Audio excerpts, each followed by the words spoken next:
भगवान श्री कृष्ण को नमस्कार करते हुए आप सभी का अनंत एकेडमी ऑफ मैथमेटिक्स में स्वागत है। देखिए एक्सरसाइज है 2.1। अब इसमें जो क्वेश्चन नंबर 1 है रिलेशन फंक्शन का वो ये है कि if x/3 + 1 y-2/3 is equal to 5/3 1/3 find the values of x and y। हमें x और y की वैल्यू फाइंड आउट करनी है। तो इसके लिए हम क्या करेंगे, सबसे पहले देखिए जब भी इस तरह से आपके पास दो पेयर एक दूसरे के इक्वल हो तो इसका एक ही कंडीशन ये यूज होती है कि भाई x/3 + 1 इक्वल होगा किसके 5/3 यानी कि जो एब्सिसा है वो एब्सिसा के ही इक्वल होगा और जो ऑर्डिनेट है y-2/3 वो ऑर्डिनेट यानी कि 1/3 के इक्वल होगा। अब यहाँ से मैं एलसीएम ले लेता हूँ पहले x + 3 × 1 3 divided by 3 equal to में क्या है 5/3। तो यहाँ 3 से 3 कैंसिल हो गया दोनों तरफ। फिर x की वैल्यू आ जाएगी 5, 3 राइट में जा करके माइनस कर दोगे इक्वल टू 2x की वैल्यू आ गई। इधर y is equal to 1/3 -2/3 right side में जाके +2/3 हो जाएगा। दोनों का जो डिनोमिनेटर है सेम है तो 2 + 1 3/3 विच इज इक्वल टू 1। तो x हमारे पास आ गया 2, y हमारे पास आ गया 1, ये हमारे पास आ गया आंसर। ठीक है, अब आते हैं हम क्वेश्चन नंबर 2 पर। अब क्वेश्चन नंबर 2 क्या कहता है, हमें पहले तो उसको समझिए ध्यान से, फिर मैं आपको एक्सप्लेन करूंगा। If a is set a, if the set A has 3 elements, जो सेट ए है उसमें कितने एलिमेंट है 3 elements, and set B is equal to 3 4 5 उसमें भी 3 ही एलिमेंट है, then find the number of elements in A cross B. तो जो कार्टेशियन प्रोडक्ट होगा ए क्रॉस बी का उसमें कितने एलिमेंट होंगे। सबसे पहले तो हमें ये पता करना पड़ेगा कि जो नंबर ऑफ एलिमेंट इन ए है वो हमें ऑलरेडी गिवन है 3। अब हमारे पास सेट बी जो है वो हमें गिवन है 3, 4, 5 यानी कि 1 2 3, इसमें भी 3 ही एलिमेंट है यानी कि number of element in B is also 3। अब हमारे पास एक फॉर्मूला होता है number of element in A cross B is equal to number of element in A into में number of element in B. A में भी 3 एलिमेंट है और बी में भी 3 एलिमेंट है तो टोटल 9 एलिमेंट आ जाएंगे, ये हमारे पास आंसर आ जाएगा। अब आते हैं हम क्वेश्चन नंबर 3 पे। क्वेश्चन नंबर 3 में क्या है उसको समझिए पहले। If g is equal to 7,8 and h is equal to 5,4,2 find g cross h and h cross g, यानी कि कार्टेशियन प्रोडक्ट फाइंड आउट करना है g और h का और h और g का। तो हम पहले g और h लिख लेते हैं। क्या है g हमारे पास गिवन है, g इज इक्वल टू में 7,8 and h is given 5,4,2। We have to find first g cross h। देखिए g पहले है तो g का एलिमेंट जो 7,8 है वो पहले लिखा जाएगा, इन टू में h 5,4,2 है वो बाद में लिखा जाएगा। अब इनकी मल्टीप्लिकेशन किस तरह से होती है उसे ध्यान से देखिए। 7 है, पहले 7 को सिलेक्ट करोगे पहले लिखोगे, उसके साथ पेयरिंग करोगे इन तीनों एलिमेंट की 1 बाय 1 करके 7 5 7 4 7 2। ठीक है, अब 7 से तीनों एलिमेंट के साथ पेयरिंग होने के बाद अब नेक्स्ट एलिमेंट 8 है, अब 8 के साथ करोगे 8 5 8 4 8 2। ठीक है, ये हमारे पास कार्टेशियन प्रोडक्ट आ जाएगा g क्रॉस h। लेकिन अगर मुझे h cross g find out करना है तो h पहले लिख दिया आपकी बार, तो हमारे पास आ जाएगा 5 4 2, ये h क्रॉस g 7,8। इसमें क्या है पहले 5 है फिर 7 8 के साथ पेयरिंग होगी 5 7 5 8, फिर 4 है 4 के साथ 4 7 4 8, फिर 2 है 2 7 2 8। ठीक है, तो ये हमारे पास h क्रॉस जी, और ध्यान रखना g क्रॉस h जरूरी नहीं कि वो इक्वल ही आए h क्रॉस g के, क्योंकि इसका पहले एलिमेंट 7 5 है, अब यहाँ पे 5 7 है और ये एक दूसरे के इक्वल होते नहीं है तो इसलिए हमारे पास ये दोनों इक्वल नहीं होंगे। अब आते हैं हम क्वेश्चन नंबर 4 पे।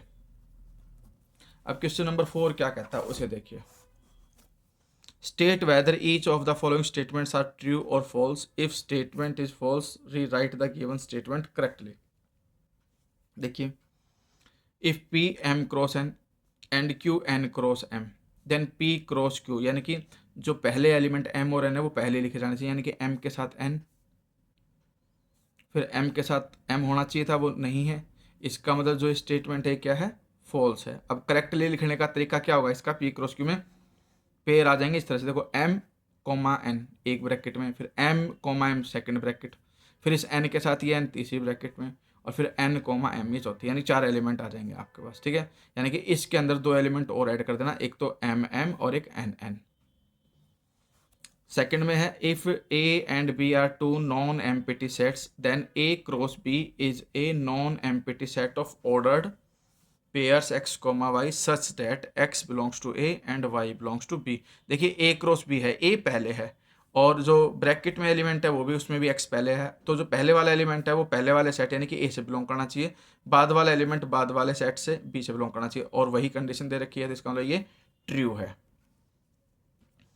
If a is equal to 1, 2 and b is equal to 3, 4 then a cross b intersection 5 is equal to 5। बिल्कुल ट्रू है, क्योंकि b का इंटरसेक्शन 5 के साथ 5 आएगा, और 5 का किसी के साथ भी कोऑर्डिनेशन प्रोडक्ट करोगे हमेशा 5 आता है, तो ये डायरेक्टली याद रख लेना कि intersection with 5 is 5 and a cross 5 equal to 5। अब हमें a दे दिया, फिफ्थ क्वेश्चन में a दे दिया -1, 1, फाइंड a क्रॉस a ये फाइंड आउट करना है। तो इसको देखिए पहले फिफ्थ में, question number fifth, a is equal to -1, 1। पहले हम निकालेंगे a क्रॉस a, यानी कि -1, 1 a फिर -1, 1 b, और ये किस तरह से आ जाएगा, पहले इस -1 को इन दोनों के साथ -1, फिर -1 के साथ ये 1, फिर इस 1 के साथ -1, फिर 1 के साथ 1 हो गया। अब हमारे पास नेक्स्ट a क्रॉस a ये निकालना है। तो पहले तो हम क्या करेंगे, ये चारों एलिमेंट लेंगे, -1, -1, -1, -1, 1, 1, -1, 1, ये चारों एलिमेंट आ गए, क्रॉस इस a को लिखेंगे अब हम, क्योंकि ये देखो ये तो पहले मैंने लिख दिया, अब a का -1, 1।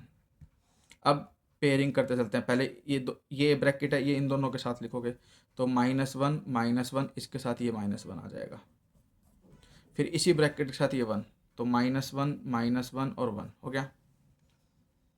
अब नेक्स्ट एलिमेंट ये है, क्योंकि इसके साथ तो हो गई पेयरिंग, -1, 1 इसके साथ -1, फिर -1, 1 और 1। अब थर्ड 1, -1 के साथ 1, -1 इसके साथ -1, फिर 1, -1 उसके साथ 1, फिर ये है 1, 1, -1, 1, 1 ये बन जाएगा आपके पास। तो ये a क्रॉस a आ जाएगा। अब हमारे पास क्वेश्चन नंबर 5 के बाद हम आते हैं क्वेश्चन नंबर 6 पर। अब क्वेश्चन नंबर 6 क्या कहता है उसे समझिए।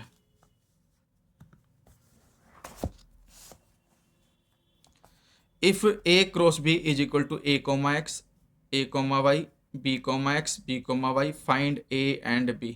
देखो बड़ा ही सिंपल सा है। इसमें हमारे पास पहले तो मैं बता देता हूँ कि भाई इसको लिखा कैसे है इसने।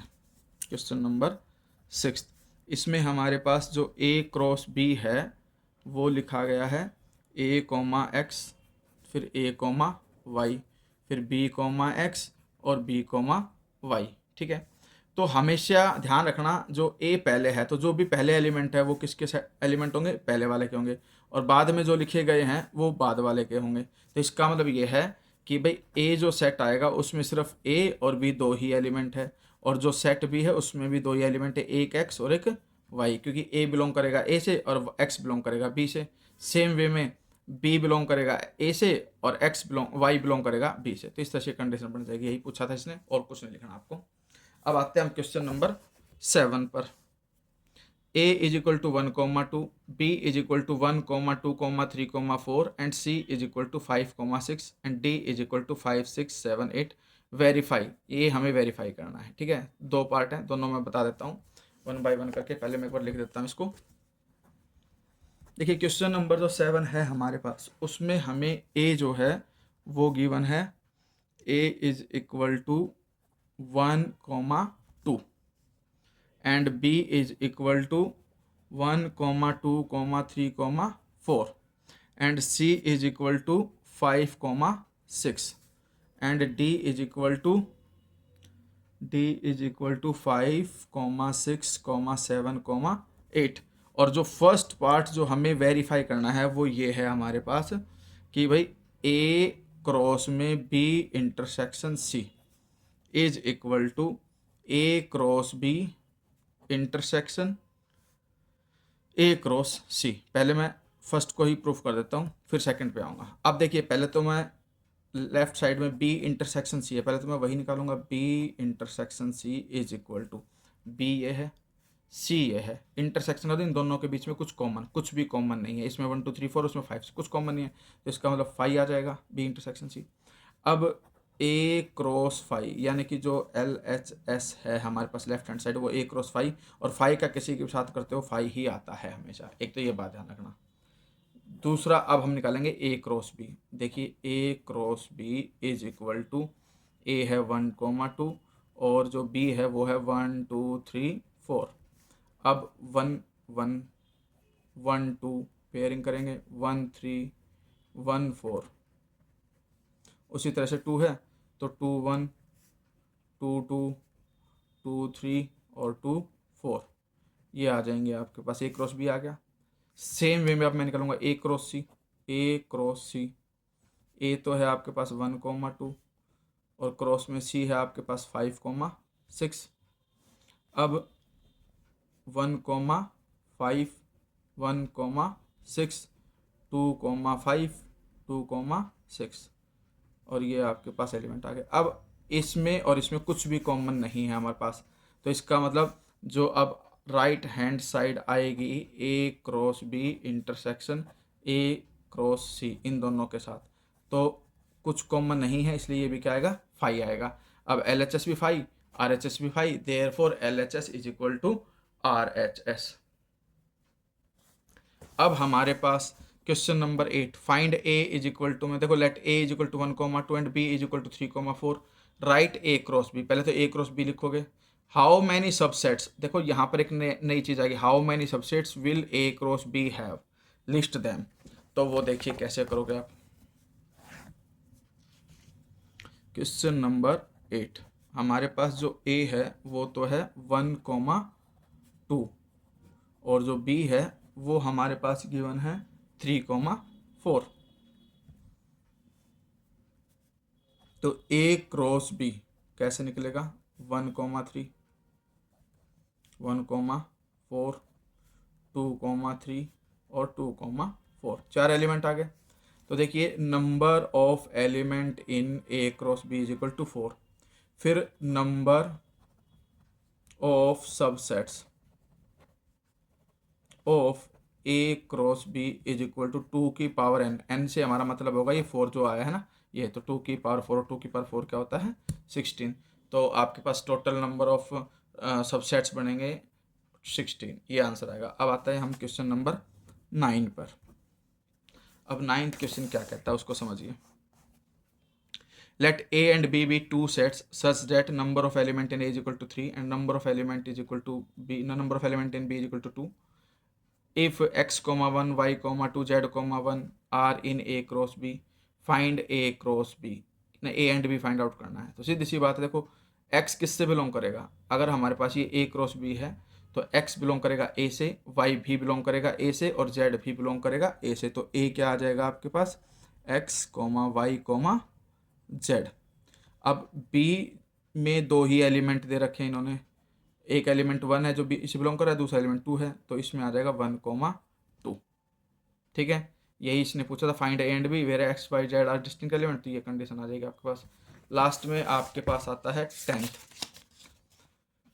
ये कहता है कि the Cartesian product A cross A has 9 element. देखिए, ए क्रॉस ए में 9 एलिमेंट है, तो सीधी सी बात है, ए में जितने एलिमेंट उतने ही ए में होने चाहिए। तो 3 × 3 9, तो ए के अंदर 3 एलिमेंट होने चाहिए। अब 3 एलिमेंट कौन कौन से होंगे, देखिए ध्यान से। एक आएगा -1, एक आएगा 0 और एक आएगा 1। तो -1 0 और 1, ये 3 एलिमेंट ऐसे हैं जो सेट ए के अंदर होंगे। अब हमारे पास ए के अंदर 3 ही एलिमेंट हो सकते हैं, एक तो -1, एक 0 और एक 1, और कोई हो नहीं सकता, क्योंकि ए क्रॉस ए अगर 9 है तो इसका मतलब number of element in A is equal to 3। अब मुझे ए क्रॉस ए निकालना है, तो -1 0 और 1 और क्रॉस में -1 0 और 1। ठीक है, तो अब हमारे पास क्या है, -1 के साथ पेयरिंग करो, पहले -1 की, फिर -1 0, फिर -1 1, फिर 0 के साथ करोगे 0, -1 0, 0 0 0, 1, फिर 1 के साथ करो, 1 कोमा -1, 1 कोमा 0 और लास्ट में 1 कोमा 1, ये आ गए। लेकिन इन्होंने ये बोला है कि फाइंड द रिमेनिंग, तो जितने भी मैंने लिखे हैं उनमें से बस ये 2 हटा करके बाकी के लिख दो, -1 0 और 0 1, -1 0 तो ये है और 0 1 आपके पास ये रहा। इन 2 को हटा करके जो बचेंगे वो सारा आपका आंसर आ जाएगा, remaining element of A cross A is equal to this. तो इस तरह से एक्सरसाइज 2.1 फिनिश हो गई। एक एक क्वेश्चन को समझना, खुद से भी करना और कमेंट में बताना कि आपको क्या समझ आया, क्या समझ नहीं आया, क्या मुझे इंप्रूवमेंट करने की ज़रूरत है। धन्यवाद।